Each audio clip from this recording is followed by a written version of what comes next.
What is going on, guys? Tuesday, May the 2nd. That's right. Summer will be here, but not before May the 4th.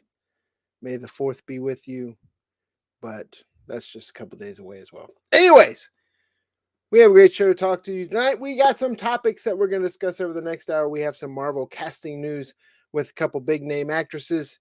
We're also going to get into a little bit of Star Wars video game news. But before we do any of that, let's introduce the panelists for tonight's show.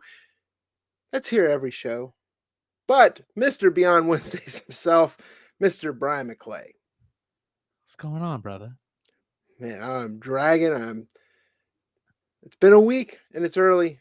I know we say that a lot, but yeah, it's definitely wearing on me early this week. But how are you doing?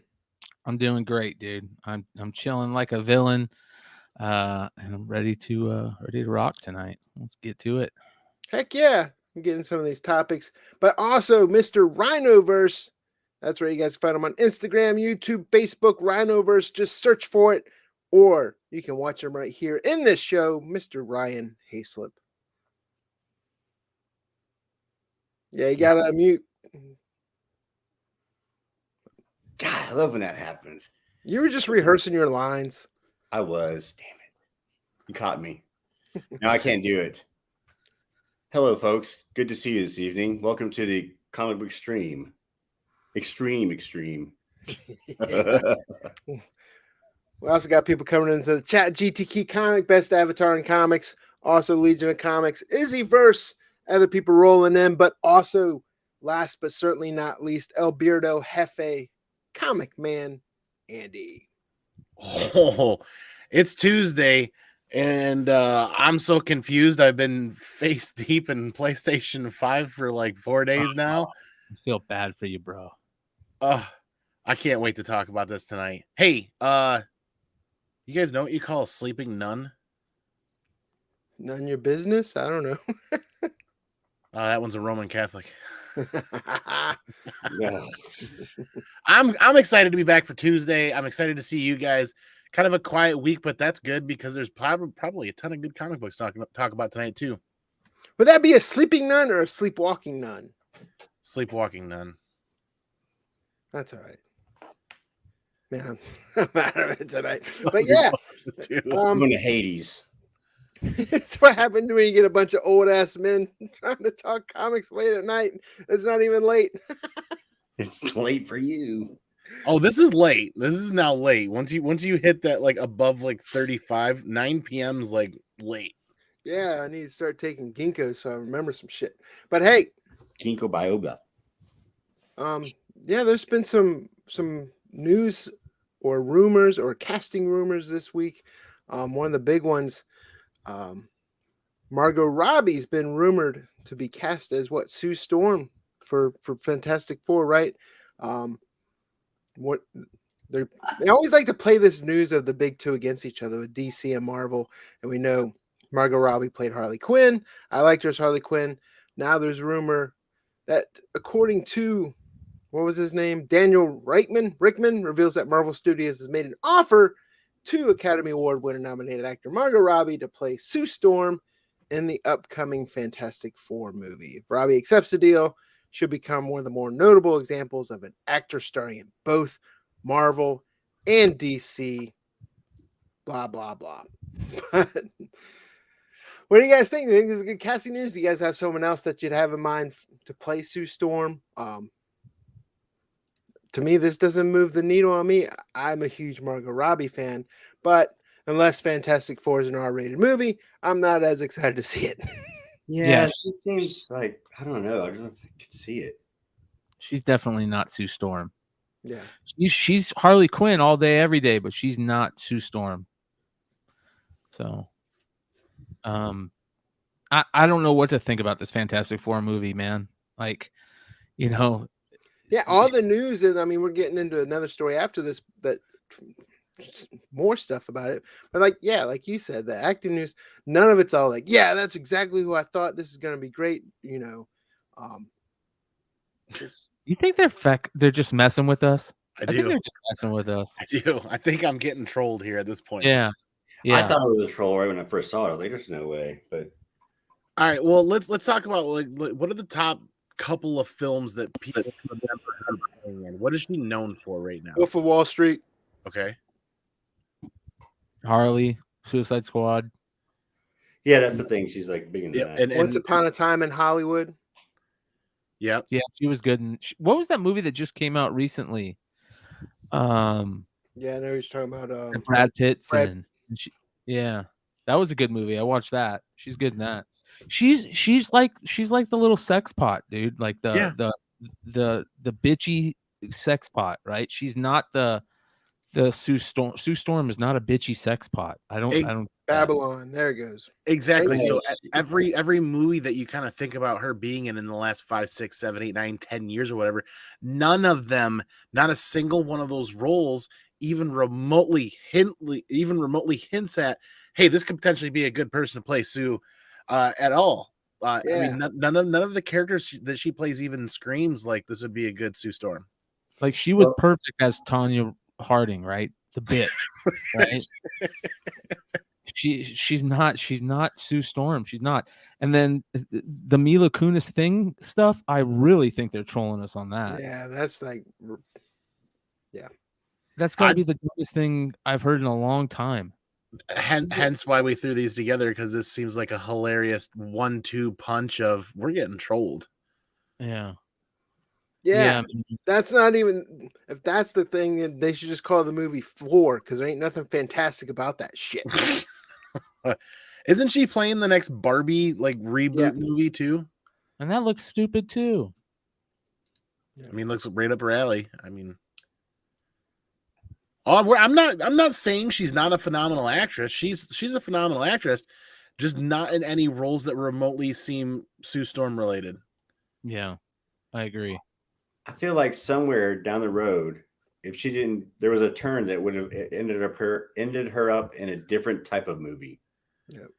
If you Yeah, know she's what also. I mean. Well, I think they pulled back on it, but she was supposed to be in the upcoming the Johnny Deppless Pirates of the Caribbean movie. Yeah, I remember that. Yep. Not anymore. Which there she probably would have been good in, but this just seemed like a really good 1-2 punch, because as McClay just brought up as well, if you're searching MCU news, you potentially I think this is just tail end of last month this came up. yeah, And just because she makes things rock hard doesn't mean she needs to play a rock hard person. You went there. Right on time. I didn't pay this any credit at all, because I thought this was fake news and somebody was just trolling the internet. But there's enough sites that are talking about this and other people are talking about this. Like, this is still got to be a straight up trolling adventure here. I mean, I can understand it, like the whole Vin Diesel thing or the Bradley Cooper where they change up the tone of his voice or something, you know. But like, this is stupid. This is dumb. Unless like she's just like a killer voice actor. I mean, I don't know. Maybe she is. Who knows? Maybe she's great in Family Guy. Yeah, but she's playing a chick in that. Meg, that everybody hates.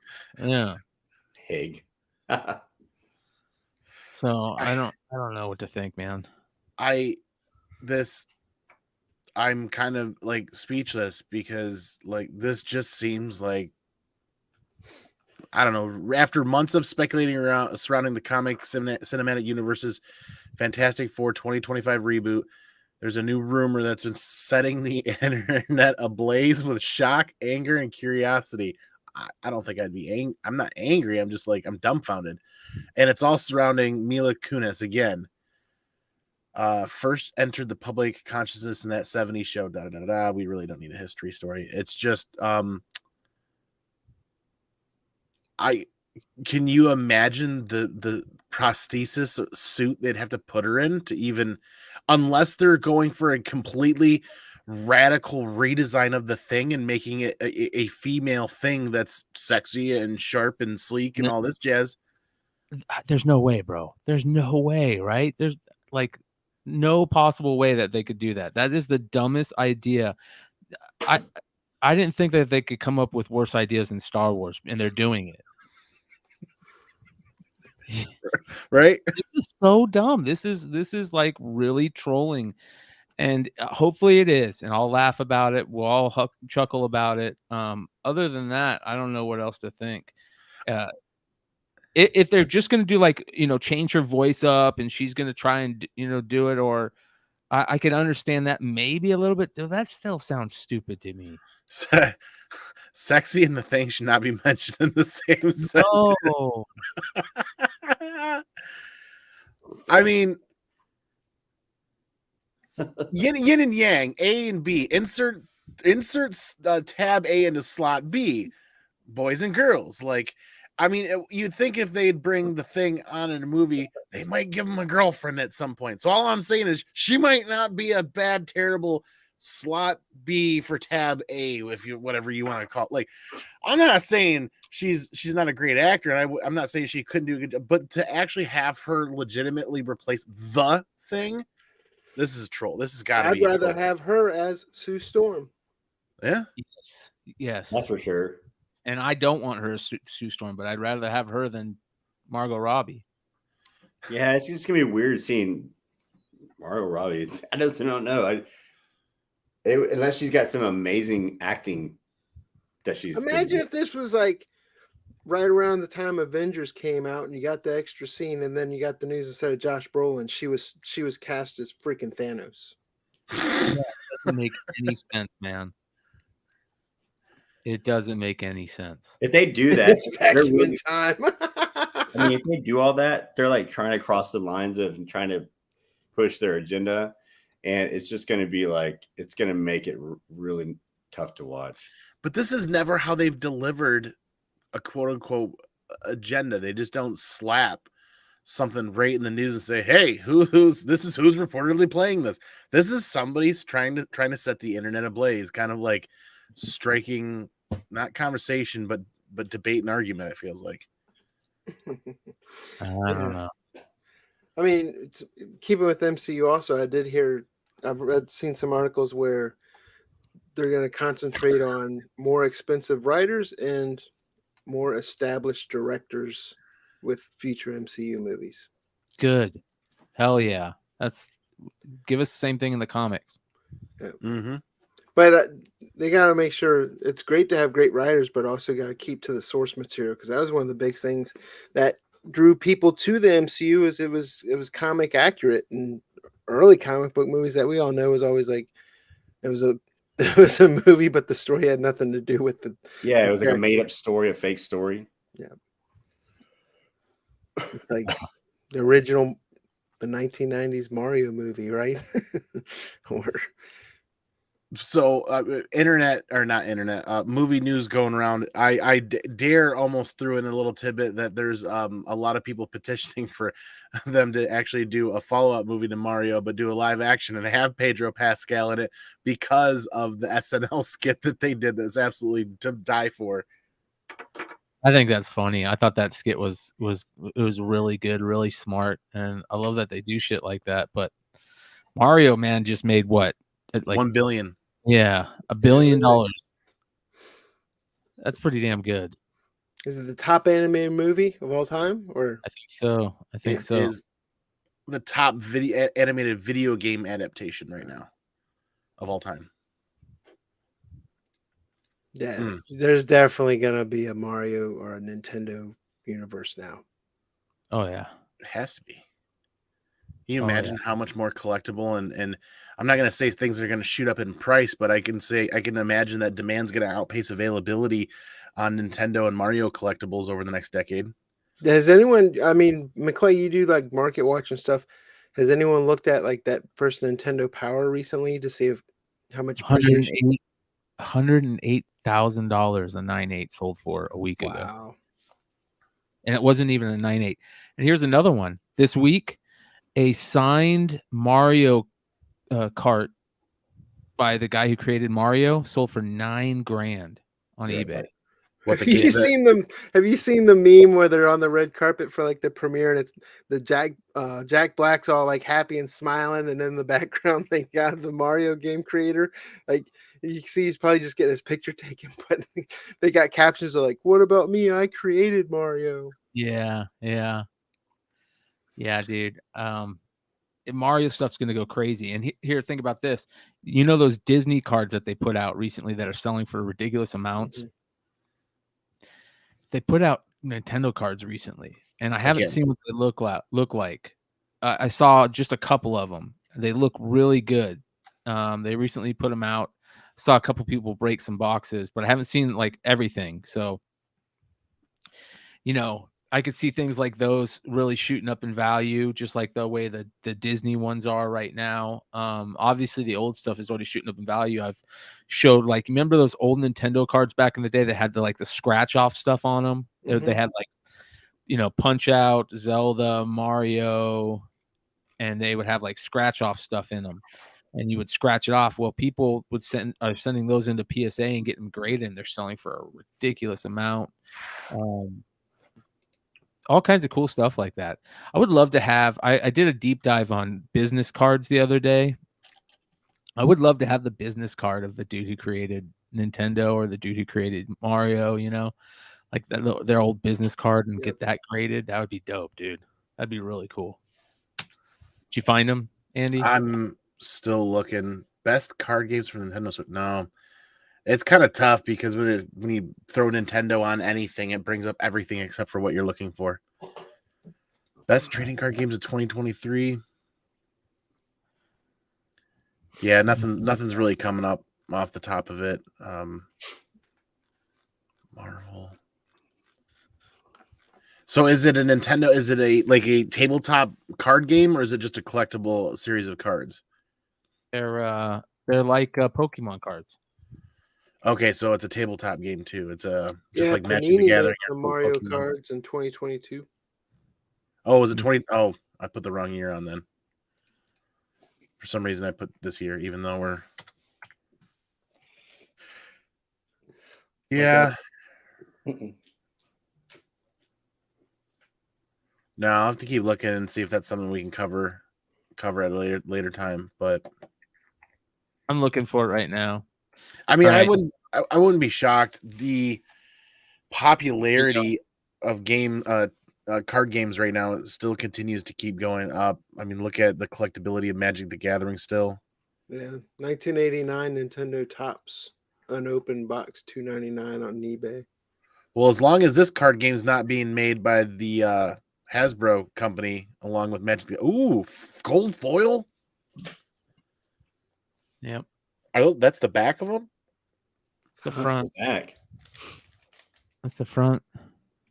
Oh, so it's just a collectible series of cards. It's not like a tabletop game. Hold on, let me see here. Yeah, they're not. They're cards. They're like you can see them right here. That's the 2022 Panini cards. Yeah, those are them. Let's see here. So they're art cards like the Marvel cards out of the 90s. Then. Yeah. Trading card. Okay, yeah, trading cards. Out of a pack of cards. So there you go. Dude, I'd totally look for those at my LCS if they had some. That'd be pretty slick. Well, if I've heard talk about maybe a Pokemon being added to Smash Bros or something like that. Do a Nintendo, a Pokemon versus Smash Bros type thing. Really? That'd be crazy. Considering how crazy that game is and people that play that game. Insane in the membrane. Yes, sir. Speaking of video games, and speaking of insane,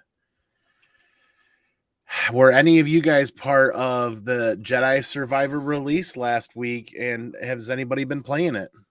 So I haven't been playing it, but one of the things my brother loves to do is he loves to watch all the Star Wars video game playthroughs, And so my brother has been watching it ever since it dropped. And my brother came and told me, he goes, dude, this is the biggest dog shit of a game ever. The storyline doesn't make any sense. People are having all kinds of problems with it. All the people that are trying to, work on the PC part of it, play on PC, it's not working. It was unbelievable, the amount of negative stuff that was coming out about this game. Crazy. there's a tremendous amount of negativity floating around about it right now. The first drop, PC players had nothing but nightmares. They anticipated the game dropping with a lot of PC players with certain types of architecture. They ran into a lot of PC players with a mixed bag of architecture. I mean, think new chip, new motherboard, new architecture, Windows 11. Some people with specific architecture setups in the PC realm like that, new chip, new motherboard, new Windows 11. Sounds like some situations it ran fine for them. A lot of other people out there that are ragtagging it like everybody else, that are mixing and matching and throwing their stuff together and building the best rig they can afford, got the short end of the stick in a game that completely crashes, or massive frame rate drops, or massive other graphics issues. I, for one, can only speak from the PS5 perspective last Friday, and honestly, it was kind of a seamless download. I had a couple of crashes and a couple of issues there where it shouldn't have happened. At one point, I lost 3 hours of gameplay because the game didn't save and then it crashed for some odd reason. Oh my gosh! And there's a lot of like ripping and tearing graphics wise, but they released the news article we're talking about today. They released a 1.18 gig download or update file today for the PlayStation 5. I think the Xbox.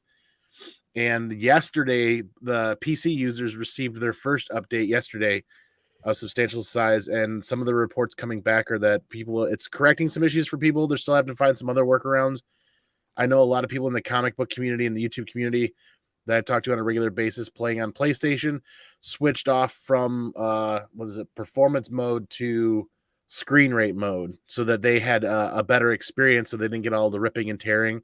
There's some areas in the game where frame rates would drop into the 20s, into just from being in that area. You're talking a game that's 156 gigabyte download, one of the biggest games to come out in recent memory off the top of my head. Yeah, that's ridiculous, man. That's crazy. What causes that? 155 on the consoles and PCs?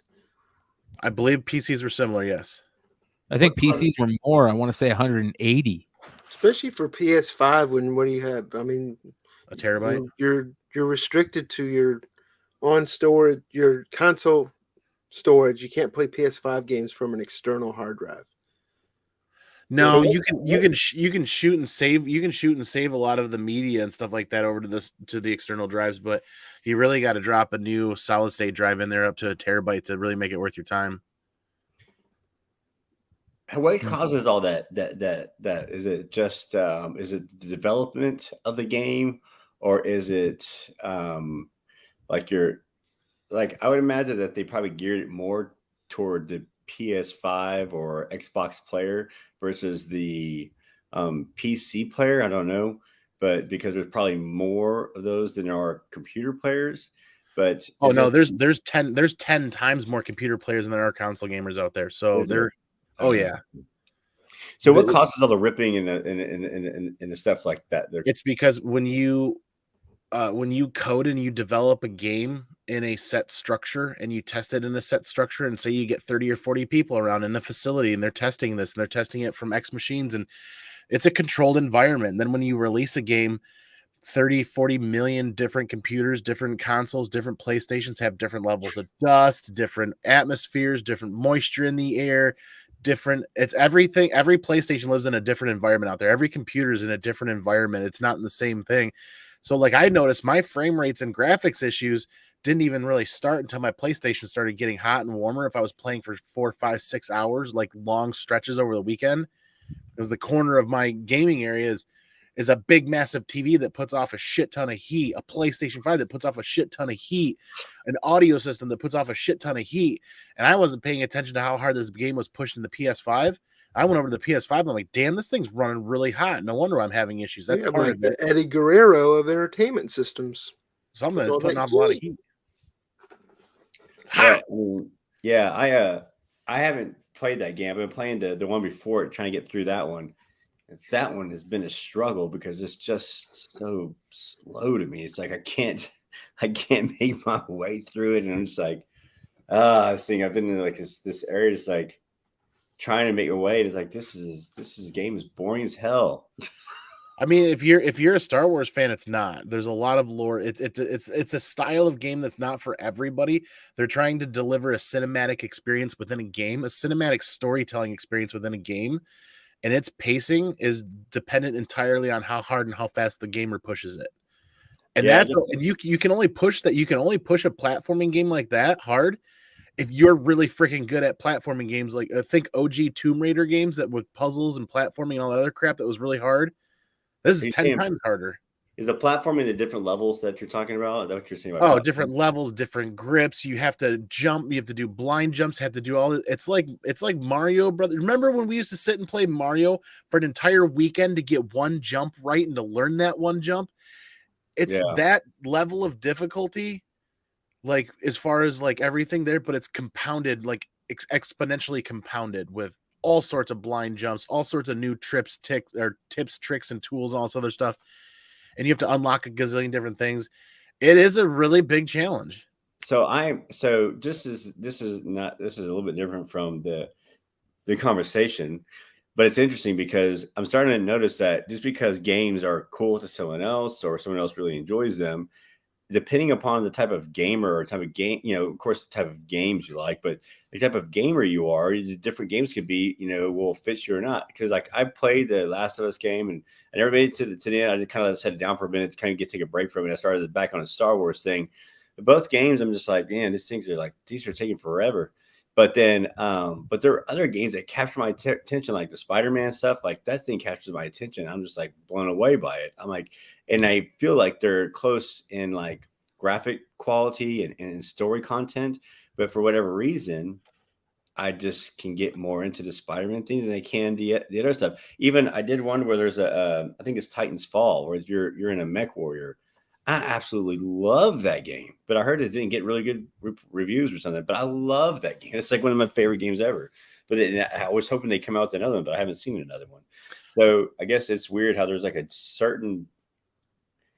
everyone has a certain taste in games. For sure. And because it's cool for a majority. It might not be cool for you because that's not your style of game. Like there's a different style for everybody. You know what the big draw to this game is? The big draw to this game is that people that are Star Wars fans and people that are fans of Star Wars universe is, where are we going next? What are they putting in this game that we're going to see going forward in the future? And Cosmic One right here, the Cal Kestis story is great. One day he'll be in a live action series or movie. I don't know that I'd call the Cal Kestis story great. I think it can be great. It can get a lot better. I've enjoyed it. I've had fun with it. But they have an actor. They have an actor picked out. He has a name, and they have modeled the Cal Kestis person or Cal Kestis video game version off of this guy. They wouldn't go through all of this and have that actor and have him look exactly like the character in the game and have that they're mirror images of each other. They wouldn't go to those lengths if they weren't going to put him into a live action movie. In my opinion, I'm with the Cosmic One. One day he'll be in a live action series or movie. I think the news that they've put out with Daisy Ridley coming back to rebuild the Jedi Order, I think that's potentially an in for Cal Kestis as well. And I think a lot of drive for people to play this game is, one, the love of Star Wars, two, the people that love the Cal Kestis storyline, three, the other groups of people that want to see where we're going next in the future. This is a glimpse because they're dropping Easter eggs all throughout this in the story for what the future is going to be for Star Wars. So that's one of the differences from the Star Wars movies and the Marvel movies, is that a Star Wars movie always builds upon itself. It seems like it's always building upon what happened in the past and things that come in the future. And it's daunting to try to jump in and understand what's going on or where you're at. Where in the Marvel movies, they kind of do consider the folks that are new, and you're not going to feel left behind a tremendous amount because you didn't see a movie or two. Where in Star Wars, and it feels like if you don't keep up with everything that's going on, you're left in the dust. I feel like there are just as many people out there in the community that feel the exact same way that you do, but about Marvel. Huh. I think it's layers. I think it's layers and levels of different fandoms. Because I, for one, for a very long time felt that way about Marvel and DC, and I still feel that way about DC, about certain things, certain deep level characters, certain storylines, and I'm like, I can't even get into this. I think it's just what you're interested in and what you focused on over the last 10 or 15 years. Yeah. Yeah, I was more of a Star Wars than like, I think there's two people. There's Star Wars and then there's your Star Trek. And I was always a Star Wars person, but over Star Trek. And I liked, my wife, when she first met me, she bought me like a whole set because I just really enjoyed the movies and stuff like that. But once it got to the newer things and my time became limited with family and whatnot, it just became a lot less, it became a lot more difficult to hold on and keep up with what's going on with those stories. Right. Wood, you're probably not playing the game at the moment, but are your boys playing the game?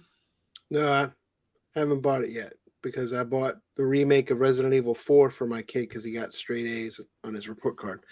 I do plan to play it. I loved the first game. I loved, the second sister from the first game. That was my big spec at the time when that first game came out. Yeah. But I will play it. I was going to ask you if you like the second one better than the first one, but I just haven't had to have time. I've been crazy busy, so I haven't had time to play. And then I want to get it and play it because, tell you what, next month when Diablo 4 comes out, that's what I'll be playing. That's the reason. That's the play. What's up? What are you smoking over there? Right now it's I'm a little stoned, so I can't remember, but I can tell. It's good stuff. Yeah. Like a Temple Pilot. Yeah. That's the only reason why I jumped on the game on opening weekend, because everybody that hasn't bought the game that's waiting, they're making the smarter decision. To be honest, they're going to get a better first round experience of the game for their money than what I did. What was it, $59.99, $60, or did it? I think it may have jumped to $69.99. It may have made that $10 jump for 2023. And yeah, there were some issues. I wanted the storyline. I wanted to find out what the hell. For me, this game, playing Jedi Fallen Order and then going into Jedi Survivor, is just like reading a really, really, really good novel that you can't put down. And then when it comes to an end, somebody said, "Oh, hey, the next novel will be out next week. Do you want to pre-order it now and wait and read it for 6 months?" No, I want to fucking read it the day it comes out. That's how I am with stories. So, and like the thing with Star Wars that draws me to it, or a game, is it's not so much a story, but I want to play as though I'm flying a cross-wing or I'm in like one of the different types of aircrafts or different types of vehicles that I want to do those things. That's my whole draw to wanting to play those things, because I want to playing as though I'm being in those. That's because I'll get behind that, and I can like really like kind of lose myself in playing. Like that's one of the reasons why I love the Guardians of the Galaxy game, because you get to play like in a ship and driving around and do all kinds of crazy stuff in space and whatnot. I wish there was more of that in there, because then I really enjoy it a lot more. And if there is more, then it'll really drive me to play the game more.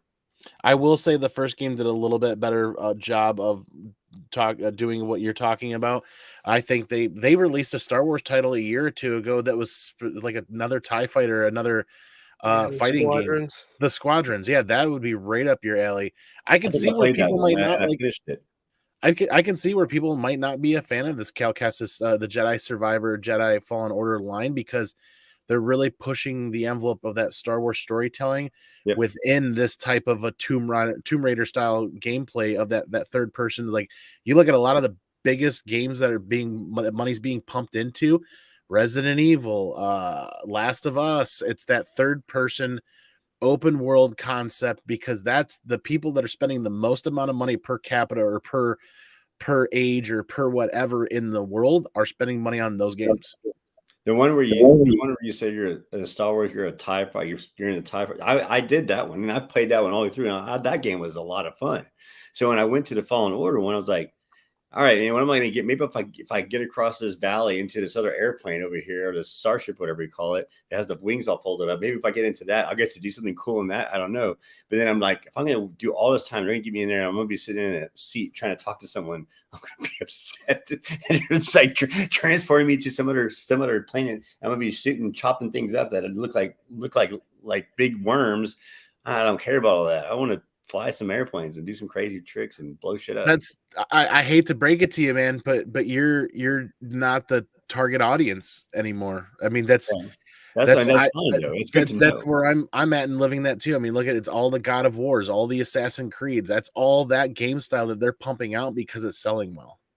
That's cool. And I mean, and that is what it is. So, I'd rather know that than to go and spend 6, 7 more, 8 more hours on that game, thinking, man, this thing was so like long and drawn out.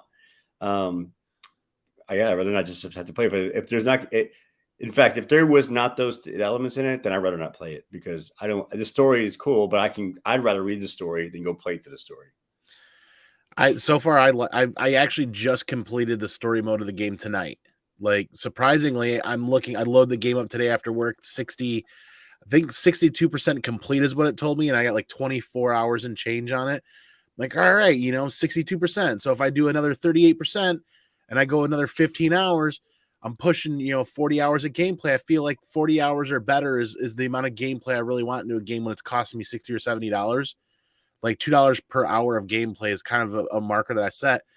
And then an hour later, or an hour and a half later after dinner, all of a sudden the credits roll, and I'm like, shit. Okay, so you just rip through it. Yeah, and that's kind of a bummer. Well, it's my 6-year-old wants to see the story. I kind of wanted to see the story. He fueled that fire. Yeah, let's go see the story. There's another 38% of the game that I didn't experience because all I did was the story mode sections. You could do that. Thankfully, once the credits are done, you can go back to playing the open world aspect of that and finish the other chunks of the game, and then you can restart a new game plus. But they went overboard, in my opinion, and some other people and I have been chatting overboard on the customization. Like, you can customize everything with CalCasta, with haircuts, facial hair, everything. And for a lot of gamers, people kind of just don't even care. But that's a lot of the reward system for that game, is different haircuts, different facial expressions, or not facial expressions, but facial hair, different paint schemes, you can build your lightsaber a million different ways. And a lot of people just want to just play the game, experience it, and have it fun. So there's a less of a return or a reward for a lot of those players. So I can see a lot of people not liking the game.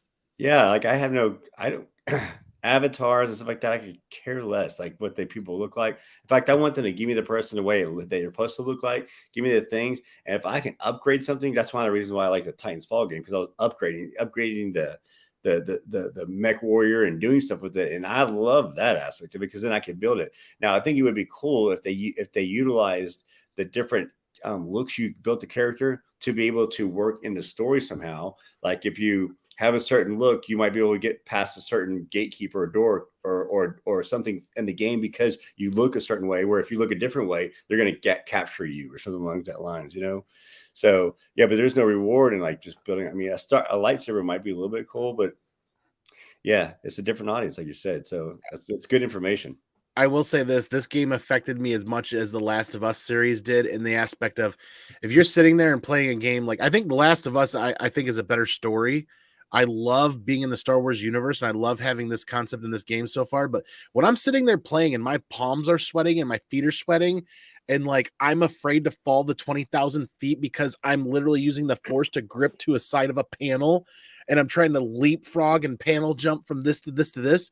And these jumps, you got to get just right, otherwise you're done. And thankfully, they don't penalize you too hard in the game. You just kind of start over from a point, and there's not a number of lives and all this other stuff. You can play on story mode if you want to play on story mode, or you can get crazy and play on Jedi Grandmaster and make it really hard.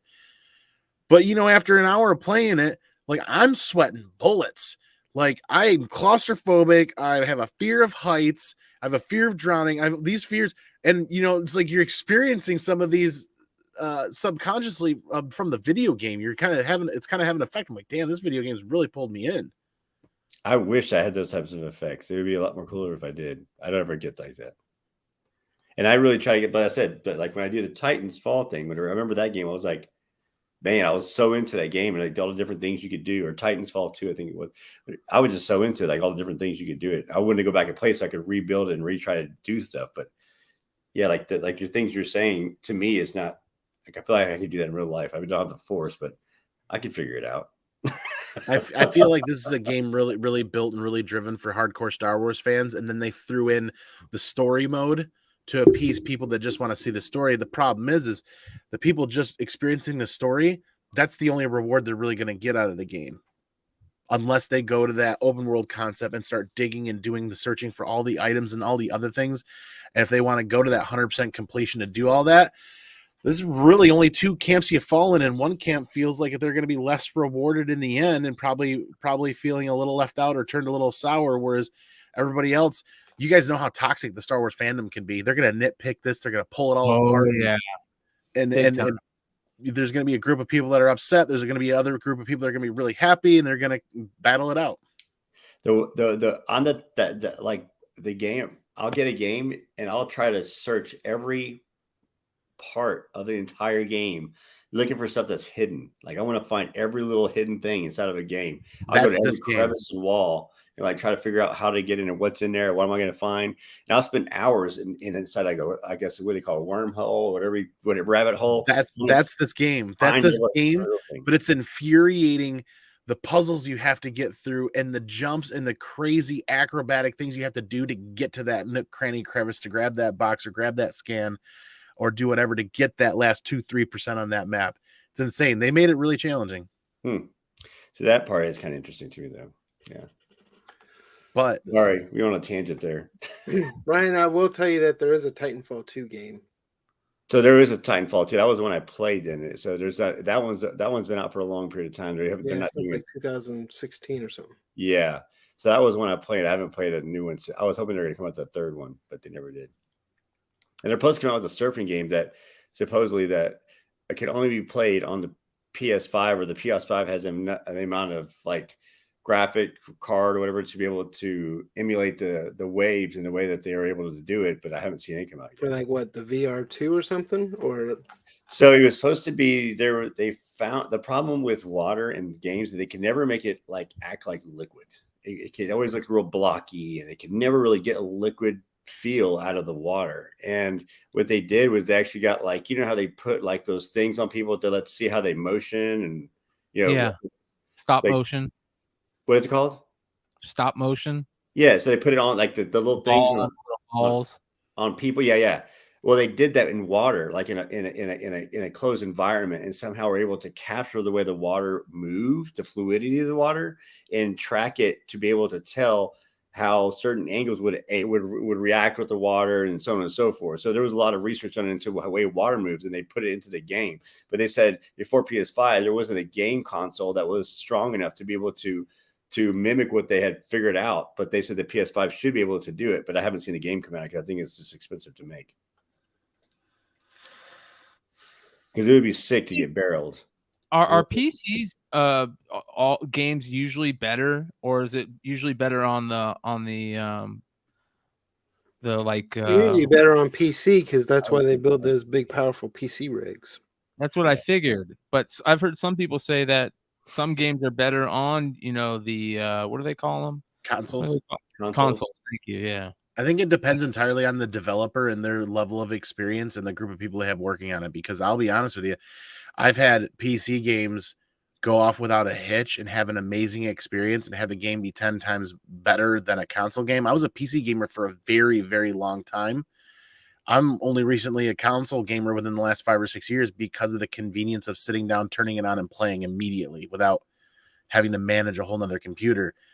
So I guess it's kind of a hit or miss. I mean, look at the beta of Diablo and how much criticism that's getting, but it's obviously a beta for a reason. They're trying really hard to have a smooth release next month.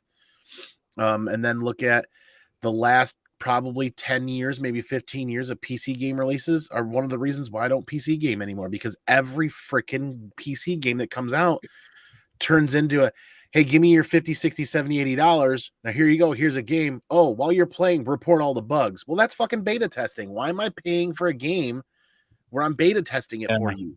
You pay people to beta test this. Why can't you figure this out before you release a game? Every game in the PC felt like that to me, so I quit PC gaming.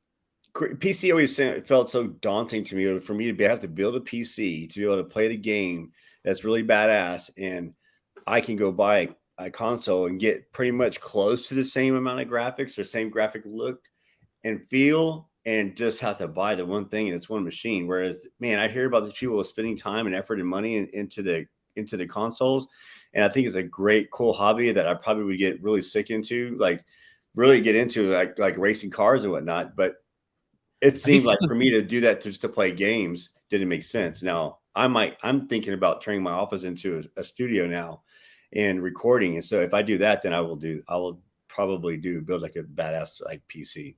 I've never had a PC. I've only had laptops my entire life. PC architecture changes too fast, and PC hardware changes too fast. Now that's one of the problems that game developers are having too. So by the time they build a game, it's for the newest stuff that it's already outdated. Well, by the time you create a plan and script a game and create that whole universe, and then you're basing what the capabilities are. You're basing the capabilities of your story on the architecture that you have in the moment. Now you're trying to do that with architecture that could be available, which is why PC games are so bad and so buggy. Then PS5 and Xbox games are just going to continue to get better because that architecture within the PS5 doesn't change. The physical limitations or the physical capabilities of that change very little compared to the computer market. So couldn't they, and then with downloadable content, isn't that what they do? And couldn't they, if they build like an arcade for current hardware and software, if they got upgraded software and that became more popular and there was more people, couldn't they do a DLC to be able to catch up with that? Why? Unless you're ripping the guts out of your PS5 and putting a new chip in there, a new graphics processor. There's no point. On the PC. Well, they do downloadable content. Yeah, they do. But how many times can you afford to build a new PC every year? I see what you're saying. So no, I guess I'm saying you're saying when you build a PC, you spend all the money and time and effort. And by the time you put it together, it's like a year later, and it's like old. The average mid-range gaming PC that's built component by component by the average person is running you $2,000. People can do better budget builds and get better performance for sure if they really know what to look for and really know how to budget and get coupons. But you're going to throw $2,000 to $2,500 in a decent gaming rig. By the time you get done building that, download your Diablo 4, download your Jedi Survivor, start playing it. By the time you beat that game, they have already planned on the next release for the next CPUs, the next architecture, everything else. That's what the game developers are developing their games based on for in the future for PCs, because it's not out and it's not testable right now while they're building their game. That's how they run into so many damn issues with these PC releases. That's why. See, that's the thing. Like, that's why I'll just stick with the consoles, because it's manageable. Yeah, and that's your time versus money. It's a time versus money thing. You have less time, and it's more valuable to you than when you were younger and you wanted to do a lot of other things. Same for me. I want to sit down, turn on my PlayStation 5, play a game for half an hour to an hour, go have dinner with the family, and do whatever the rest of the night, hang out with you guys. I'm not going to sit and spend hours upon hours upon hours building a PC and then fine-tuning and spending 6 months to a year playing Fortnite or playing a single title and mastering that, where they've geared us in our age versus that time versus money with consoles, where you sit down, you play a release game for a few weeks or a few months until you've had your fill. You're moving on to the next release if that's what you want. Yeah, and then you have all these parts in this new machine that you built, and 6 months down the road, those parts that you spent $200-$300 on are now worth like $25. It's like a freaking car. It's like the second you buy a brand new graphics processing unit or a brand new chip, the second you roll it out, tear the plastic off and put it in your PC, it's dropped in value by 30 to 40%. That's crazy.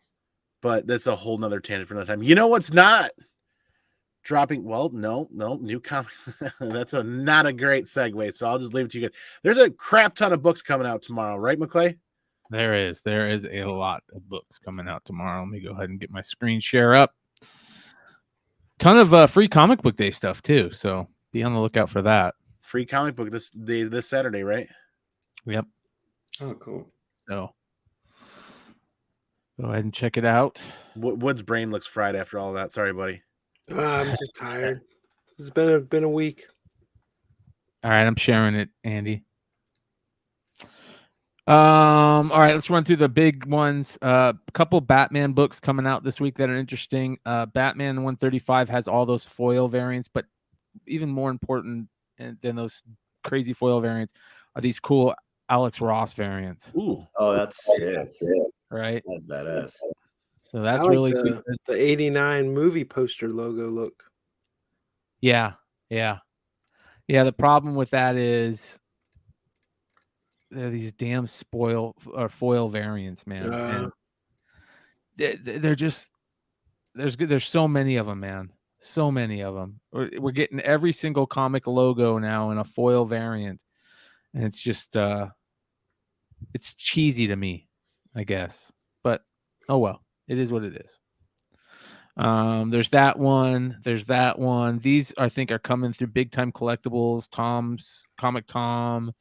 They got the red foil one too, but lots of variants for that. But the Batman and Joker Deadly Duo number 7 has the Jock cover that everybody's going crazy for. Foiled again. For real. Yeah. But this is a dope cover right here. I do like that cover. Yeah, So Black crazy Label this week. Yeah. Some other cool covers for it. This is interesting. Cult of Carnage Misery number 1. They got this Madness character. Have you guys seen this? I've heard Madness before. He was back in one of the other series. I don't know. This is a new character, I guess, supposedly. Now I think it made its face in. It was a mixture of all the symbiotes, right? It's like almost like a really colorful. Yep, there you go. I thought it was a new character, but I could be wrong. He's new. It's definitely newer, but I don't know if that's his first appearance. Is all I'm saying. But yeah, they're gonna have a bunch of Venom covers out, which is great for the whole pockety book. Yeah. This looks interesting. This is one of the Dawn of DC We Are Legends special edition, and they got that City Boy character on here. That is an interesting character to me. Very interesting character to keep an eye on. So, I think Spider-Man 2099 is going to have a new character in it. Edge of Spider-Verse number 1 has a 1 in 50. That's pretty cool. It's right. It's just like the main cover, but it's a Virgin variant. Yeah. And I like this for some reason. I think that's a cool cover, man. The T-Rex. That's the T-Rex. Yeah. He first appeared in that Wolverine book. Cool looking. I don't know why I like that, but I like it. Yeah, he's popped up here in there. That T-Rex Venom. Frank Frazetta's Death Dealer. The 1 in 10 is the Lorimer incentive. Look how badass that is. Opus Publishing. That's a gorgeous, gorgeous cover right there. And there's a 1 in 50. Is it a 1 in 20? 1 in 20 Virgin variant for it. So Sickotron is saying the Misery is new, not Madness. So yeah, Madness was in that other. He was in one of the last things. I think it's a combination of the symbiotes from like Scream and all those guys. Gotcha. Tons of Star Wars books coming out. This one is the one everybody's talking about. Star Wars number 34. Do you see this, Andrew? I think it is the first cover appearance. He was on the back of he was at the end of a story, I believe. You get a bunch of new. Wait, they're doing Darth Maul hologram action figure. Come on. What? These were real action figures, bro. The holograms were? Oh, damn! Look at me. Yeah, failing yeah, dude. I used to collect them. They used to be they're clear action figures. So they're badass. So I have not been on the up and up like Wood. I've been extremely busy. I have not been super connected with Star Wars. Everybody's talking about this one. Why? New characters. I guess you got like 2 or 3 new characters, maybe something like that. So this is my complaint a little bit. Like, why now? Why are people talking about it now? I've spent the better part of the last 16 months watching, reading, and picking up Star Wars books with a slew of new characters that nobody's talked about. High Republic stuff, this and that, and it hasn't been a blip on anybody's radar. Why last week or the week before for the Star Wars Adventures, and why this week for Star Wars issue 34? Why? Like, I'm rhetorical question. Why is it now becoming a talking point with the community at large when this is Star Wars 101? Release a book, throw a couple of characters in it, not do anything with them, and then a couple months later, the book's going to be cheap again after the hype. Yep, I agree. See that crazy Moon Knight? Yeah, I do like that cover. Yeah, I like that. I'm a General Grievous fan. I like General Grievous. This is a cool one too, right here, though. The 1 in 25. Kind of makes, for some reason, it kind of makes me think of the old Dark Horse books. Just that title and just the way it's kind of laid out. Very linear looking. Yeah.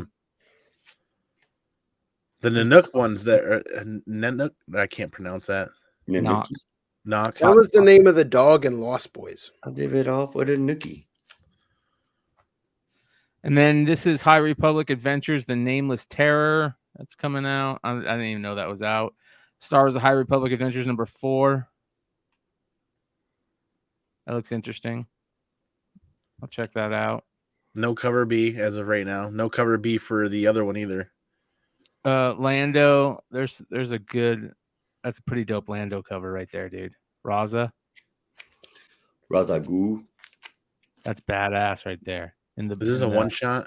No, it says #1. Bounty. It's in the when he's the bounty hunter. This is the 1 in 25.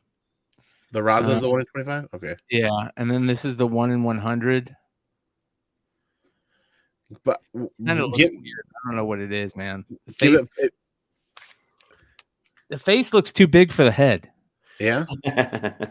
I mean, if you're a massive Star Wars fan and have to have this cover, buy it in 4 to 6 months when the price It'd drops. be better if there was like a bottle of Colt 45 on that table. I agree. That looks like a better cover. I don't know why anybody would want that 1 in 100. This is the connecting cover. Oh. And then this is the Steel Freeze variant. That's pretty good. It's actually really good, to be honest. I'm hoping it does exactly what a comic book should do. Be a fun read that distracts me for a little bit and is worth the money I put into it. Yeah.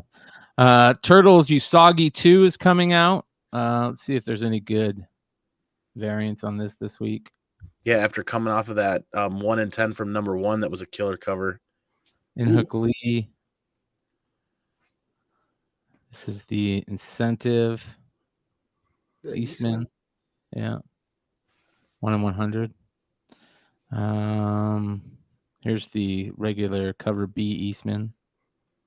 I like that. It's okay.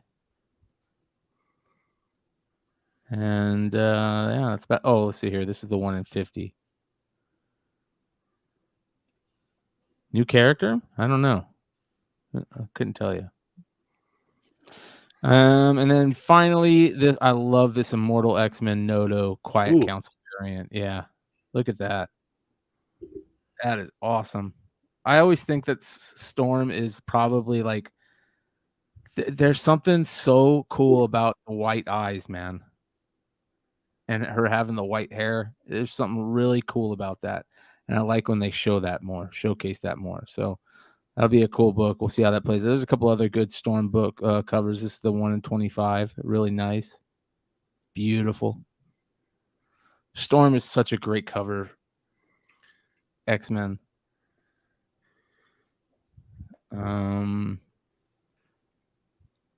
Stormbreakers. What else? You guys got anything you can think of? Moon Knight ones are pretty cool. Yeah, right there. You just passed it up. Right where you stopped there. It's right there. It's got Venom on it. And there was one that had Moon Knight with that was like a Venomized Moon Knight almost. Go up, right there. So, but there's another one. No, that last one. Yeah, that one. Spider-Verse variant by Declan Shalvey. It's kind of cool. Kind of almost like a 252 homage. That's a cool one right there. Wow. These Stormbreaker variants doing the homages, man. Just too much. Double check the Star Wars Insider magazine, considering the Ahsoka show dropping in August. I wonder if they're doing a variant. Not that. They are. Foil.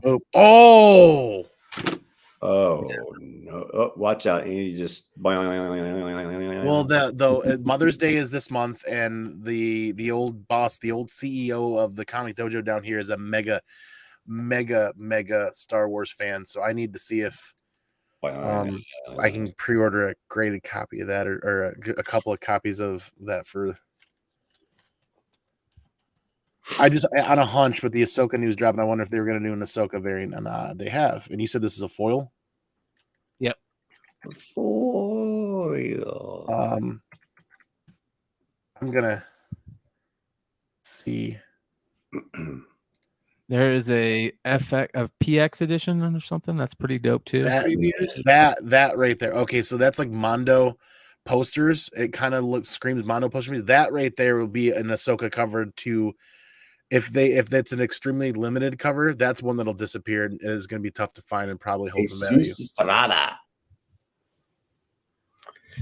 Where In El Chato. I hate buying from things from another world. I'm not gonna. I couldn't find Jesus Estrada in Dios Chateau in your Apple Music library. What What the fuck just happened? I don't know. All of a sudden, Siri started talking. Oh, that's hilarious, man. Hey, if anybody watching this on the replay or if anybody watching this live right now has a link or knows where I can score those books for Mother's Day, please let me know. Let a bro know. All 3 covers, cover A, the foil, and the PX edition. I'm searching now. I should have paid attention to this a week ago. I am behind on my pools. I gotta get caught up. This one's not too bad. Son of a biscuit.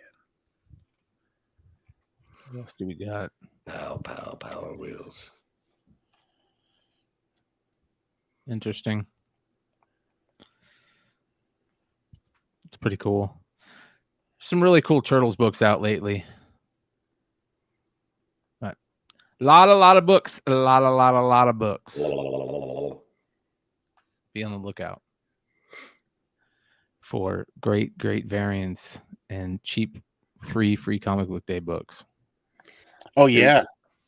What are the books coming out during free comic book day?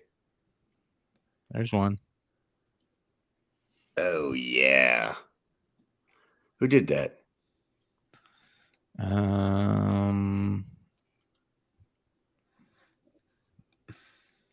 Patrick Gleason. I like that cover. I like that Venom. Yeah. It's good. That's pretty good. Can you make it bigger? That's what she said. Nah, that's cool. He's flying around on something.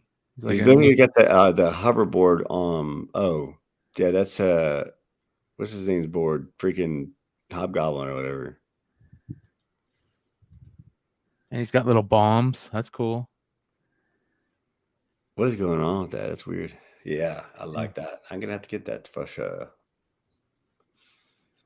I'll be doing Saturday morning with the old kiddos. At $29.99, I think it has a new character in it, I believe.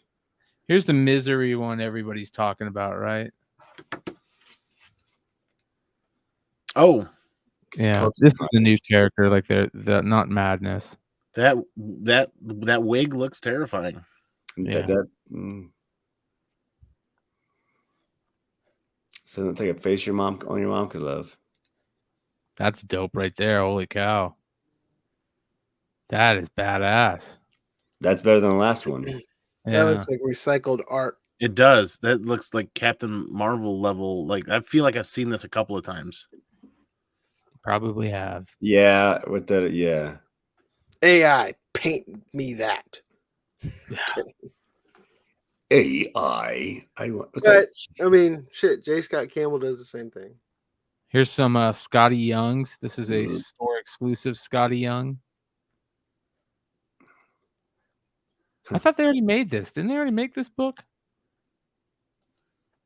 feel He's like just late to the party. And then here's another Scotty Young. They had a group book back in like 2000 when the first Guardians came out. Yeah. And then they just had a Guardians #1 come out. I think that had a Scotty Young variant. And this is a really good Momoko variant. Did y'all see the little Groot like shorts that are on the channel, Disney Channel? There's like 6, 7 Groot like shorts that are on there that they have this Groot doing different things. And my kids like it, but just they're short, and they don't automatically cycle and play. You have to go through each one and play it for whatever reason. I don't know why it's set up like that. Like you'd think you go from one to the next, but it doesn't. You have to go and pick each one. But I wish they'd make a whole series because the kids dug that one. What's Interesting. Airball? Something about a cat. It looks like. Meow. I am Ooh. Stan. Free comic book day. Maybe we'll meet one day when we're both cats. Meow. Name that movie. I don't know. Anyone can name that movie in the chat? Have they Animal made an Animal Crossing comic before? Maybe we'll meet one day when we're both Great cats. question. Meow. Nobody? Nope. It's from a movie called Vanilla Sky. And if you haven't seen Vanilla Sky, It's a weird movie. it's badass. Weird movie. So that is new comic book day. Lots and lots and lots and lots and a lot of stuff. Yes. I know my kids would be interested in that Animal Crossing, and then there's a Dogman one also. Dave Pilkey. But Man Dog. What? yeah. So new comic book day, but that's going to leave us with Uno más tengo. one more thing. Look at me now. Did you just spit that shit out in Spanish? I've been sitting here like, oh, tired, and then I'm just like, oh, one more thing. So one more thing. And he's like, one more thing, I'm out of here. Yeah. Brian, why don't you go first tonight? my one more thing, I was trying to cue it up, but I know I shared it with you, Alberto. Keanu Reeves was recently at Golden Apple Comics, and there was a young fan in there who has his own little YouTube channel, and there's video on it, and it just shows you every time you see Keanu in the news, it's always great stuff that he's doing. And this kid met his idol, Keanu Reeves, and did a little interview asking about Berserker. Awesome. I love Keanu Reeves to death just for the human being that he is. So if you get a chance, make sure you guys check that out. It's on TikTok. It's all over the internet right now. But yeah, just do a Google search of Keanu Reeves Golden Apple. I'm sure it'll show there. But we'll do one better for your one more thing. It doesn't have to. Your one more thing doesn't have to take 10 seconds. We can. Here's the Instagram link. We're throwing it in the chat right now for Noah's amazing reviews. You can see it all on his Instagram and TikToks. But yeah, it's super cool memory, super cool videos to check out. Yep. That's cool. That is cool. Everybody, make sure you guys go follow Noah's amazing reviews on Instagram and check out his other links. He's hanging out with Kobe. That's pretty cool. Belberto. My one more thing is I don't have a one more thing this week. I'm taking a vacation the rest of this week. Out. No YouTube shows after tonight until next week. No CGC unboxing. We've got a schedule. We've got a set because Motor City is coming up in just a couple of weeks. So if I do a CGC unboxing this Friday and I want to keep to my every other week schedule, that means the next CGC unboxing would be on a Motor City Friday. So we're going to take a little streaming vacation, play some video games, and I'll be available on Instagram and usually hanging out and still chatting with people. And then I'll be back on next Monday or Tuesday. That's my one more thing. I'm sure they could probably find you on some type of PS. Oh, wait, you do PS5, yeah? Yeah, you guys, some of you guys in the community actually have me on the friends list for the PlayStation Network. I'll be on there. Just kind of hanging out, just kind of chilling, taking a little bit of a breather for 3 or 4 days. Exactly. McClay's one more thing was Look how I feel, McClay. Yeah, I am. It's been a long stony day for me, but tomorrow, Dinesh from Bad Idea will be on Wednesdays. Awesome. With us and talk about Megalith. Probably that book looks gorgeous. It is one of the most. It could go down as the most beautiful comic book ever created. So it's beautiful. So we're gonna have him on. We're gonna talk about Megalith. We're gonna talk about Bad Idea. We're gonna talk about 2 Chainz. And I didn't realize that 2 Chainz was that tall, and Dinesh was that short. So. And then my one more thing is look up Rhynoverse right here. Got stuff coming out pretty soon with the comic stuff or with my card stuff. Getting ready to do our first little series on that. And if you all have not seen ComicManAndy, this is something for you to possibly do while you're on your vacay. So if you want to get away from the game thing, go watch the new Beavis and Butthead series or seasons or whatever it is. It's freaking hilarious, man. I was nervous that it wasn't going to be as good as the originals. It's just, I mean, it's right on par with all that stuff, in my opinion. I like that they kept the same like style. They didn't update the comic or the animation or anything like that. And it's pretty freaking funny. Just a little like more current stuff. It's pretty funny. So go check out the new Beavis and Butthead series. I do have one more public service announcement before we go. Yeah, keep your mouth shut if you go see Guardians. Don't spoil shit. I'm excited about my tickets for Saturday at 9 a.m. Taking my boys to see that. But yeah, other than that, we will see you guys here next week. Tuesday, you're going to be back from vacation by then, Alberto, right? Yeah. Oh, yeah, for sure. We'll be on a Tuesday show. What are you kidding? With more energy and more grit. And good to see everyone in the chat. Jesus and all the guys. Good seeing you guys. Peace out. How does that go, Wood? Boogity bow. Double up. The money I call up.